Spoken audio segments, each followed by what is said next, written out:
Brian Laundrie is still America's most wanted man, and that's a label John Walsh knows all too well.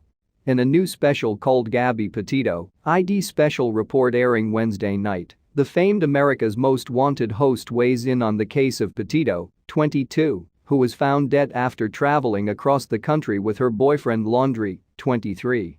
He's now the subject of a manhunt after going missing in September, shortly after returning home alone from the trip. On Tuesday, the Wyoming coroner revealed that Petito's cause of death was manual strangulation.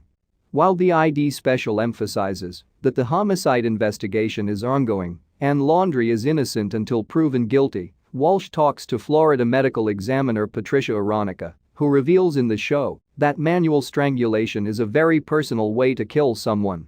Usually it's someone you know well, who has been close, and in your personal space, Aronica added. Walsh speculates that Laundrie is currently being aided and abetted by his parents. "I absolutely believe that his family is helping him stay on the run," he says. Walsh, who also hosts IDs in Pursuit with John Walsh, additionally reveals that his own show's hotline has been flooded with tips relating to possible sightings of Brian Laundrie. Naturally, not all of them are reliable.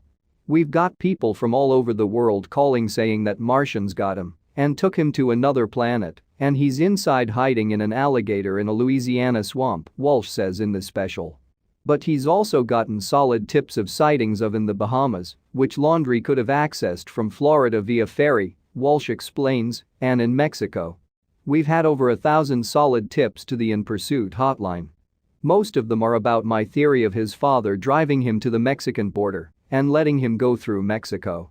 It's a great time to be heading south because there are thousands of refugees. I mean, he could walk across the border naked with his hair on fire and nobody would notice him," Walsh says. "I think that's maybe where he's hiding, and somebody might be helping him."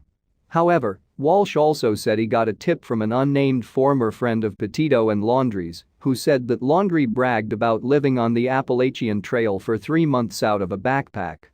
Walsh concludes, "We got a lot of tips about the Appalachian Trail, even though he personally believes that Laundrie is in Mexico." In addition to discussing Laundrie's whereabouts, Gabby Petito, ID special report dives into an analysis of the role that social media has played in amplifying this case, the issue of media coverage overlooking missing Black, Indigenous and other people of color, and the issue of domestic violence. Walsh, along with domestic violence experts such as One Love's CEO Katie Hood, posit that Petito might have been saved if a social worker had accompanied cops when they responded to an August 12 incident involving a domestic dispute between Petito and Laundrie while they traveled through Utah. Gabby Petito, ID special report airs Wednesday, October 13, at 9 p.m.